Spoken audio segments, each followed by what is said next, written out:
오늘은 시편 45편 16절로 17절 말씀을 본문으로 해서 백성의 지약이 라는 제목으로 하나님의 말씀을 전하겠습니다. 시편 45편은 왕의 결혼식을 축하하는 시편 1편부터 150편까지 있는 150편의 시들 중에서 유일하게 왕의 결혼식을 노래하는 시편입니다. 시편 45편의 시인이 왕의 결혼식을 얼마나 기뻐하며 축하하고 축복하는지 함께 살펴보겠습니다. 먼저 2절 말씀입니다. 왕은 사람들보다 아름다워 오늘 입술에 머무르니 그러므로 하나님이 왕에게 영원히 복을 주시도다. 하나님께서 끝없이 복을 주신다라고 말씀하십니다. 2절에 나와 있는 복이란 일반적으로 백성들에게 주는 그런 복과 같지 않고요. 왕에게 주는 복이란 무엇이겠습니까? 적군을 싸워 이기는 복을 말합니다. 즉 전쟁에서 승리하는 이 군사적인 성공을 의미하는 복입니다. 3절 용사여 칼을 허리에 차고 왕의 영화와 위엄을 입으소서. 3절에서 왕은 하나님의 영광으로 옷을 입고 전쟁을 수행합니다. 왕의 영화와 위엄이라는 것은 하나님으로부터 주어지는 것입니다. 즉 왕은 하나님의 영광으로 옷을 입고 전쟁에 나서는 것인데요. 출애굽기 23장 27절로 28절의 말씀을 보면 하나님께서 출애굽한 이스라엘 백성들을 가나안 땅에 들여보내시기 전에 하나님의 위엄과 왕벌을 보내어 적군을 모두 도망가게 하며 쫓아내게 하시겠다라고 선포하셨습니다. 27절 말씀입니다. 내가 내 위엄을 내 앞서 보내어 내가 이런 것에 모든 백성을 물리치고 내 모든 원수들에게 등을 돌려 도망하게 할 것이며 하나님께서 왕의 위엄을 주셔서 원수들이 도망하게 한다는 것입니다. 가나안의 원주민들이 쫓겨나게 하신다는 것입니다. 28절 내가 왕벌을 내 앞에 보내리니 그 버릴 히 족속과 가나안 족속과 헷 족속을 내 앞에서 쫓아내리라. 아멘. 하나님께서 이스라엘 백성들에게 하나님의 백성들에게 전쟁을 하라고 선포하실 때에는 이미 다 이긴 전쟁에서 승리의 깃발만 딱 꽂으라고 하시고 전쟁을 하라고 하십니다. 다 이겨놓은 전쟁에서 백성들은 그냥 깃발만 꽂으래요. 그것이 하나님께서 백성들에게 허락하시는 전쟁입니다. 4절에서는 전쟁의 목적을 제시합니다. 왕은 진리와 온유와 공의를 위하여 왕의 위엄을 세우시고 병거에 오르소서. 왕의 오른손이 왕에게 놀라운 일을 가르치리이다. 왕은 진리와 온유와 공의를 위하여 전쟁을 수행해야 한다고 합니다. 특히 온유라는 것은 가난 혹은 겸허라는 뜻이 있습니다. 제가 말씀드렸다시피 이 히브리어 단어는요, 한 단어에 보통 적게는 몇 가지에서 많게는 수십 가지의 뜻을 내포하고 있습니다. 그렇기 때문에 문맥을 통해서 이 단어의 뜻이 어떤 것인가를 파악해야 되는데요. 온유라는 것에는 가난 혹은 겸허라는 뜻이 있습니다. 즉 가난한 자나 겸허한 자를 위한다는 것이 하나님이 기뻐하시는 왕의 핵심적인 의무라는 것입니다. 또한 7절에 보면 왕은 정의를 사랑하고 악을 미워하시나니 그러므로 하나님 곧 왕의 하나님의 즐거움의 기쁨을 왕에게 부어 왕의 동료보다 뛰어나게 하셨나이다.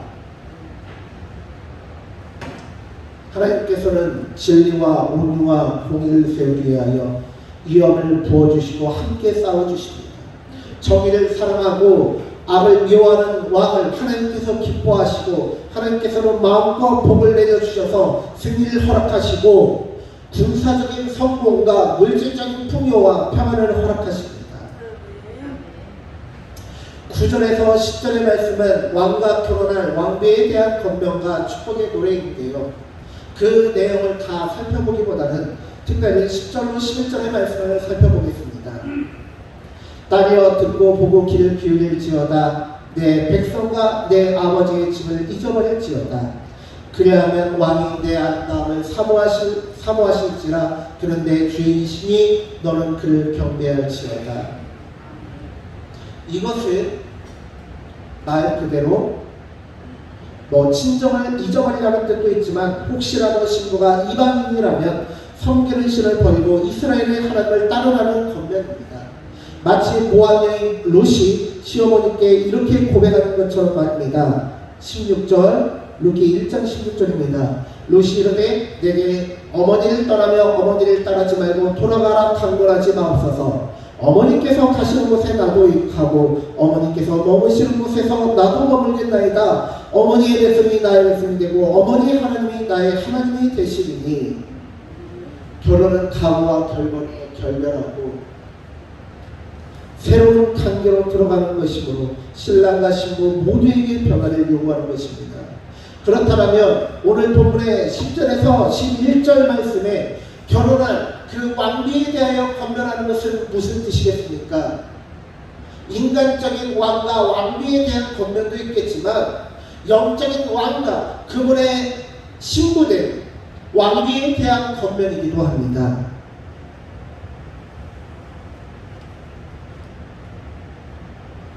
이것을 우리가 좀 더 명확하게 이해하기 위해서는 성경을 입체적으로 살펴봐야 할 필요가 있는데요. 시편 2편 6절로 9절의 말씀을 살펴보겠습니다. 시편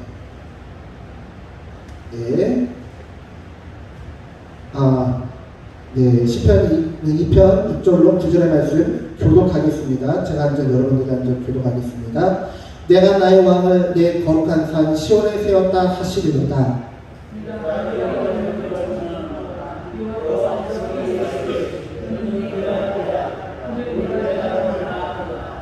내게 구하라. 내가 이방 나라를 내 유업으로 주리니 내 소유가 땅끝까지 이르리로다.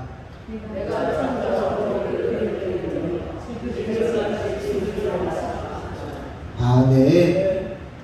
자, 시편 2편 11절 12절 말씀을 또 한번 읽어보겠습니다.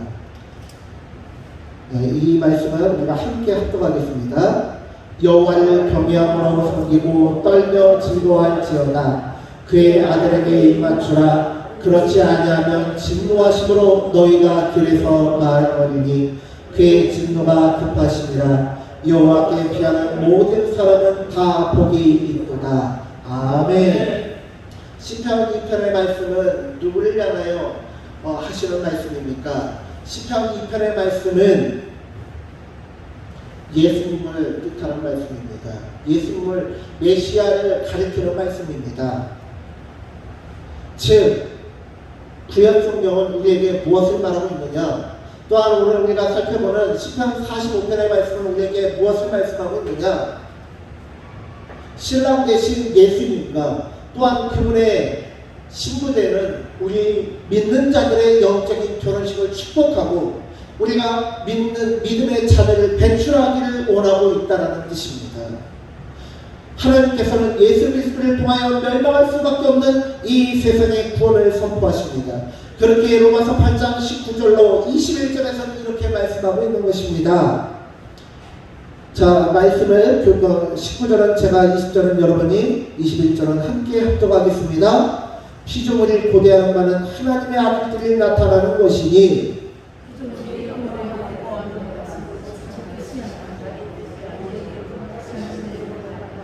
다같이 그 바라는 것은 피조물도 썩어짐의 종으로돼서 해방되어 하나님의 자녀들의 영광의 자유에 이르는 것입니다. 아멘. 이 세상 모든 만물이 하나님의 아들들이 나타나는 것을 간절히 원한다고 하고 있습니다. 오늘 우리가 살펴보는 시편 45편 16절에 보면 하나님의 아들들이 나타나기를 원한다고 합니다. 왕께서 그들을 이 세상의 군왕으로 삼으시겠다라고 말씀하십니다. 즉 성경 전체가 간증되는 것인데요. 무엇을 말씀하고 있습니까?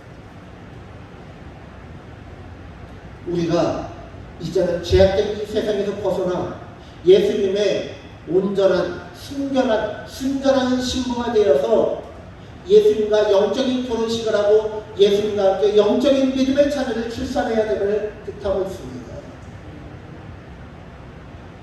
그러면 제가 남자인데 어떻게 예수님과 결혼할까요? 그게 아니라는 것 아시죠?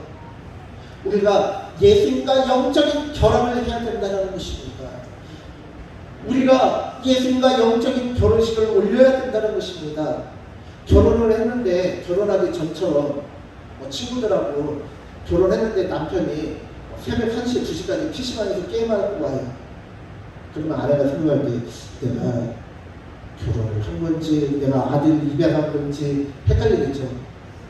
결혼을 했는데 아내가 결혼하기 전처럼 막 새벽 1시, 2시까지만 술 마시고 일주일에 한 번 들어와요.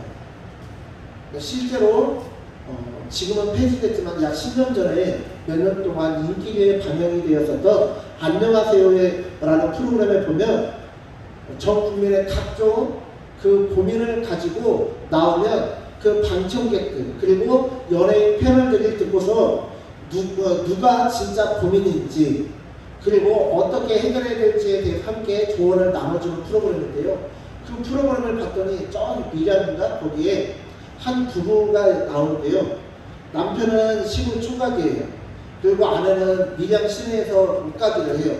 그런데 옷가게를 하려고 하다 보면 이렇게 사람들도 많이 알고 해야 되니까 이제 결혼하기 전에 밀양에서 아주 소문난 이 인기녀였고 이 아이들 말로 하면 인사이더였어요. 그래가지고는 막 일주일이면은 그 가게에서 한 3-4번씩 막 술 마시고 그랬거든요. 근데 문제는 결혼한 이후에도 그렇게 사는 거예요. 뭐 결혼한 이후에도 그냥 남자가 여자가 가리지 않고 거기에서 결혼하기 전처럼 막 그렇게 불러다가 가게에서 술 마시고 집에는 일주일에 한두 번 들어갈 때 말이란 거예요.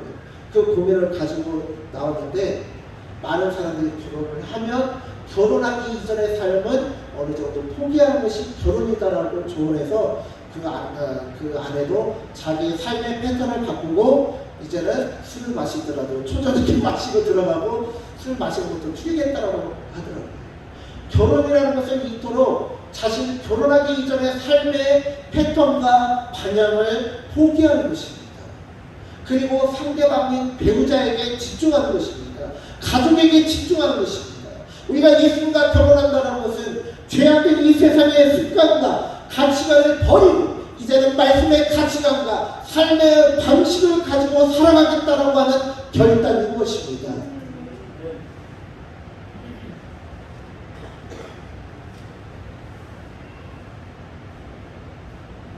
이사야 42장 1절 8절 말씀 제가 말씀을 봉독하겠습니다. 내가 붙드는 나의 종 내 마음에 기뻐하는 자 곧 내가 택한 사람을 보라. 내가 나의 영을 그에게 주었음즉 그가 이방의 정의를 베풀리라. 내가 붙드는 나의 종은 누구입니까? 바로 예수 그리스도를 뜻하고 있습니다. 우리의 구원자로 오신 메시아를 뜻하고 있습니다. 그리고 8절에 또 무엇이라고 말씀하십니까? 나는 여호와이니 이는 내 이름이라. 나는 내 영광을 다른 자에게 내 찬송을 우상에게 주지 아니하리라. 이 말씀은 무엇입니까?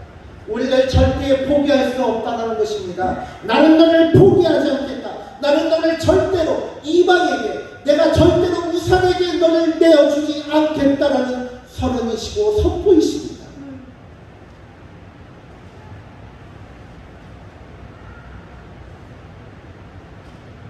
(2005년에) 개봉된 너는 내 운명이라는 영화가 있습니다. 주인공이 굉장히 유명한 황정민 씨, 전도연 씨인데요. 이 내용은 신문에 나왔던 실제 이야기를 모티브로 해서 영화로 시작된 것입니다. 저 전도연 씨는 서울에서 내려온 다방 아가씨의 역할을 감당했었는데요. 저 다방 아가씨를 보고 첫눈에 반한 순박한 시골 노천각인 황정민 씨가 쫓아다니고 하면서 결혼을 하게 됩니다. 그런데 저 전도연 씨에게는 남들에게 말하지 못할 비밀이 있었는데 그 비밀을 가지고 협박하는 사람이 나타나요. 그러니까 황정민 씨가 자기의 논밭을 팔고 자기가 가지고 있던 돈을 다 털어서 그 비밀을 감춰주고 두 사람은 이제 행복한 결혼식만 남겨두게 되었습니다. 그러나 안타깝게도 결혼식을 얼마 남겨두지 않고서 저 전도연 씨가 사라지게 되는데요. 사라진 이유가 그냥 돈을 먹고 튀는 것이 아니라 저 여자가 에이즈에 걸린 거예요. 근데 나같이 더럽혀지고 나같이 천박한 여자가 어떻게 당신처럼 귀한 남자와 살 수 있겠습니까? 하면서 말없이 도망을 쳤는데요. 저 남자가 끝까지 쫓아가서 나는 당신을 포기할 수 없습니다 하면서 끝끝내 이제 결혼을 올리고 행복한 가정을 이룬 것입니다. 어떤 분들은 이거에 대해서 부정적으로 생각하실 수도 있는 분들도 있었겠지만요. 제가 여기에서 말하고자 하는 말은 저 남자가 여자를 끝까지 포기하지 않은 것처럼 하나님께서는 그보다 더 우리를 포기하지 않으십니다. 저 다방 아가씨가 더럽다라고 천박하다라고 말할 수도 있지만요. 그런데 하나님께서 보시기에는 우리는 저 다방 아가씨보다 더 천박하고 더 구원받을 수 없는 암흑과 같은 수렁과 같은 죄의 구렁텅이에 빠져있는 자가 아니었겠습니까? 그러한 자를 하나님께서는 존귀하다라고 말씀하시고 아무것도 가지고 것 없고 아무것도 내어드릴 수 없는 아무 가치 없고 보잘것없는 우리에게 하나님은 찾아오셨습니다. 그리고 말씀하시기를 네가 얼마나 소중한 존재인지 네가 얼마나 가치 있는 존재인지가 중요한 게 아니다. 중요한 것은 내가 너를 사랑하는 것이다. 중요한 것은 내가 너를 사랑하는 것이다 라고 말씀하시며 나는 너를 포기할 수 없다고 말씀하십니다. 너는 먼지에 불과하고 너는 먼지에 불과한 보잘것없고 하찮은 존재이지만 너 스스로를 보잘것없다라고 하찮다라고 말하지 말아라. 왜냐하면 내가 너를 사랑하기 때문에. 먼지로 창조된 보잘것없는 너의 영혼, 나의 호흡을 불어넣어 주, 나의 생명을 불어넣어 주, 너는 이 세상에서 가장 존귀한 존재이다 말씀하십니다. 오늘 설교 제목이 백성의 지압입니다. 지압이란 무슨 뜻입니까? 뭐 아버지란 뜻일까요? 아닙니다. 지압이란 남편이란 뜻입니다. 신랑이란 뜻입니다. 지압이란 남편이란 뜻이고 지영이란 아내란 뜻입니다. 즉 오늘 설교 제목은 중요한 것은 우리가 누구인가가 중요한 게 아니라 우리의 지압이가 누구이냐, 우리의 남편이 누구이냐, 우리의 신랑이 누구이냐가 중요하다는 것입니다. 우리의 신랑 되신 예수 그리스도, 나 자신은 보잘것없고 나 자신은 하찮은 존재라 할지라도 하나님께서 나의 남편이 되어주시고 예수님께서 나의 신랑이 되어주신 나는 이 세상에서 가장 존귀한 존재입니다. 내가 예수님과 결혼하기 전에 나의 삶은 철학이 그지없는 노예이고 술집 창고에 불과하다 할지라도 하나님께서 나를 선택하신 이상 나는 더 이상 천박한 자가 아니요 무가치한 자가 아니요 나는 이 세상에서 가장 존귀한 존재이며 나는 이 세상에서 가장 행복한 존재이라는 것을 믿으시기 바랍니다.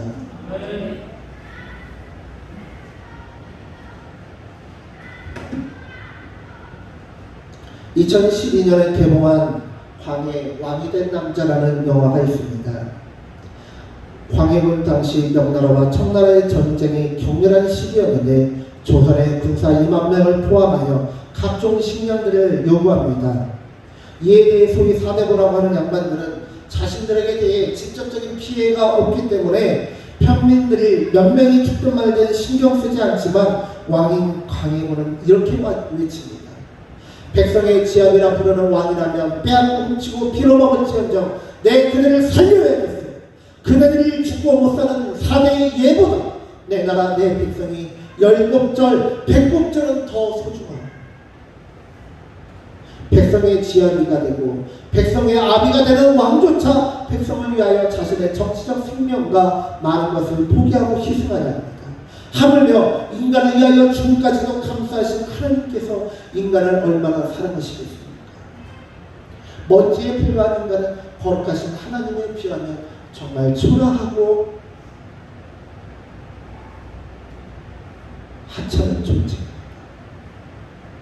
그러나 우리의 신랑 되신 예수님께서 십자가 사랑으로 우리를 향한 그 사랑을 증명하시고 우리에게 손을 내미셨습니다. 그렇다면 우리는 마땅히 그 손을 붙잡아야 합니다. 그리고 신랑 되신 예수님의 손을 붙잡고 믿음의 가정을 이루며 믿음의 자녀를 출산하며 믿음의 자녀를 양육해야 합니다. 그것이 오늘 시편 45편의 결혼식 노래이며 그것이 오늘 우리에게 맡겨주신 사명입니다.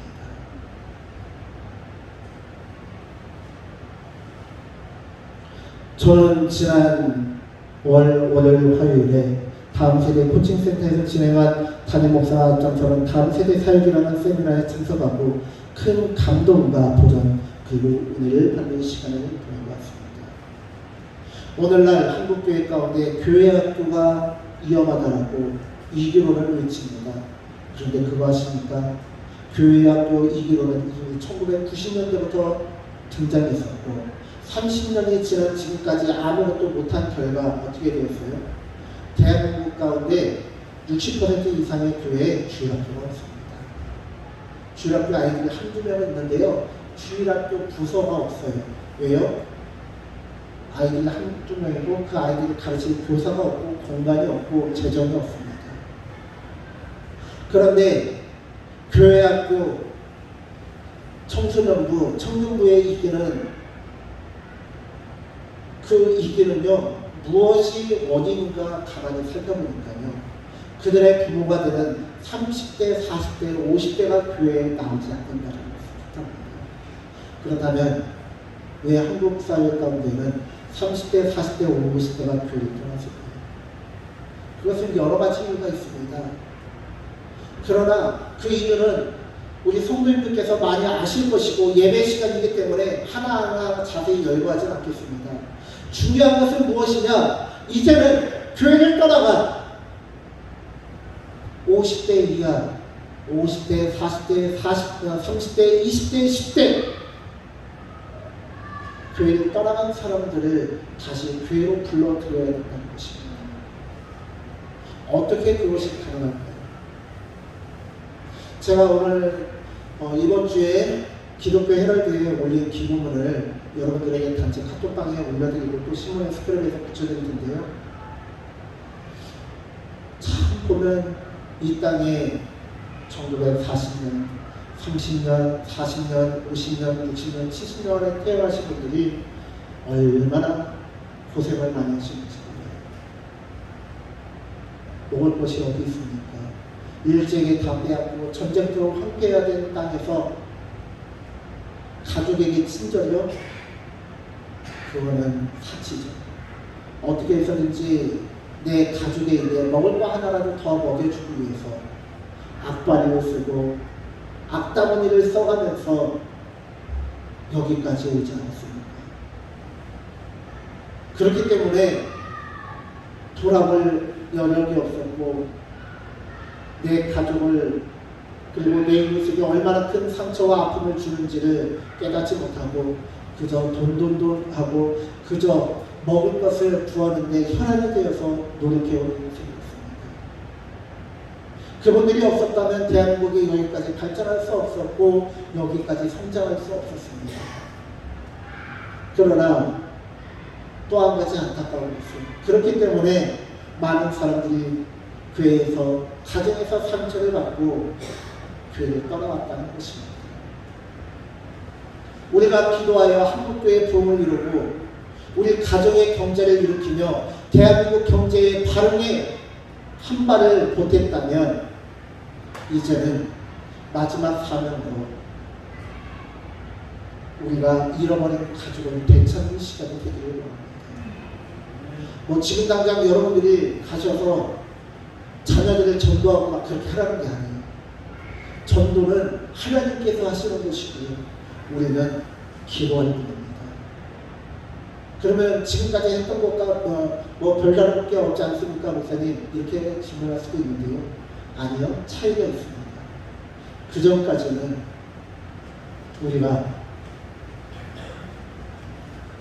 그저 기도만 했다면 이제는 교회를 떠나가는 자녀들, 손주들을 우리가 이해하고 포용하려고 노력하면서 그들을 위해 기도하고 그들을 육적으로 낳은 자녀를 이제는 영적으로도 낳기 위하여 영적인 출산을 하기 위하여 우리가 그들을 영적인 배에 잉태하는 시간을 가져야 된다는 것입니다.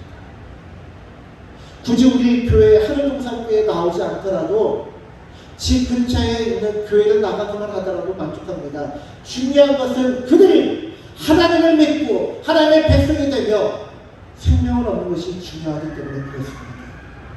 바라기는 우리가 오늘 본문의 말씀을 통하여 하나님과 결혼하는 자는 예수님과 결혼하는 신부들은 영적인 출산을 하며 영적인 양육을 하며 영적인 자녀들을 길러내야 한다는 것을 우리는 깨달았습니다. 그렇다면 우리가 먼저 우리의 가족들을, 우리의 자녀들을, 우리의 손주들을 놓고 기도하시기 바랍니다. 그리고 모든 가족이 믿는 분들은 믿지 않는 자들을 품고 기도하시기 바랍니다.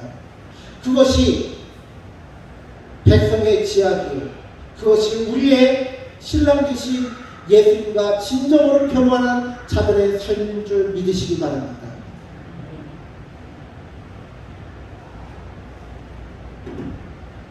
지난주 세미나를 하면서 이제 이 말씀으로 설교를 마치겠습니다. 지난주에 세미나를 들으면서요, 마지막 시간이 서울에 있는 충신교회 이전호 목사님께서 자신의 교회의 사랑에 대해서 얘기를 하는데요. 그분이 얘기한 세미나 내용 그런 건 다 떠나서 그분이 마지막에 보여준 영상이 있어요.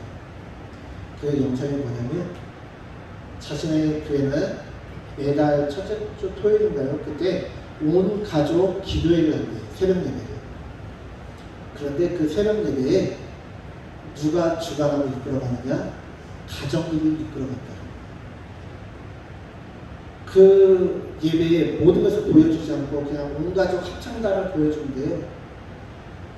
한쪽에는 아이들이 앉아있고 한쪽에는 엄마들이 몰려 앉아있고 한쪽에는 아빠들이 몰려 앉아있어요. 그래서 온 가족이 함께 합창을 하는데요. 정말 감동이 돼요. 그 합창단의 찬양을 보는 그 세미나에 참석했던 모든 목사님들이 흘러내리는 눈물을 감추지 못하고 감동의 눈물을 흘렸습니다. 저는 참 너무나 감사한 게요, 우리 하늘동산교회 가운데 저렇게 아이들이 마음껏 뛰어놀고 시끄럽게 떠드는 소리가 들려서 너무나 행복합니다. 아이들이 이렇게 교회에 오가는 모습들이 너무나 행복합니다. 그런데요, 이제는 아이들뿐만 아니라 교회를 떠났던 20대, 30대, 40대도 돌아오기를 원합니다. 그들을 위해서 당구장도 만들었는데 당구 칠 사람이 없어서 저랑 전정사 아버지살 같이 가세요. 이제는 20대, 30대, 40대가 다시 교회로 돌아오기를 원합니다. 그래야 해서 할아버지, 할머니와 엄마, 아빠와 손자, 손주가 함께 예배드리는 3대, 4대, 5대가 함께 예배드리는 그런 아름다운 교회의 모습이 이루어지길 바랍니다. 할아버지, 할머니가 엄마, 아빠에게 신앙의 정신을 하고 엄마, 아빠가 자녀들에게 신앙의 정신을 하고 그렇게 믿음의 가정이 이루어지고 믿음의 명문교가 형성되어지는 것이 하나님께서 원하시는 것이고 그런 아름다운 모습이 우리 하늘동산교회 가운데 이루어지길 바랍니다. 사랑하는 성도님들, 예수님께서는 우리의 지아비가 되어주십니다. 그리고 우리에게 무엇이라 말씀하느냐? 너희는 백성의 지원이가 되라. 사랑으로, 기도로, 말씀으로, 희생으로 한 생명을 잉태하고 출산하고 길러내는 백성의 지원이가 되거라 라고 말씀하십니다. 사랑하는 성도님들, 우리가 시편 45편의 말씀을 기억하시면서 우리가 예수님과 결혼한 자라면 예수님과 함께 아름다운 출산과 양육이 이루어지는 귀한 가정 이루시는 저희 모든 성도님들 되어주시기를 간절히 축원합니다. 기도하겠습니다. 하나님, 우리가 오늘 주님의 말씀을 살펴봅니다. 주님께서는 이 백성의 지아비가 되어주셨습니다. 그리고 우리에게 말씀하시기를 너희는 백성의 지아비가 되리라. 그리하여 하나님의 아들들을 낳거라 라고 말씀하십니다. 하나님의 자녀들을, 믿음의 자녀들을 출산하라고 말씀하십니다. 믿음의 자녀들을 출산하는 것이지 하나님께서 원하시는 것이 로마서 8장에 따르면 모든 피조물이 고대한 바라가 있는데 이제 우리가 영적 자유를 출산하게 하여 주시옵소서. 감사드리며 예수님의 이름으로 기도드렸습니다. 아멘.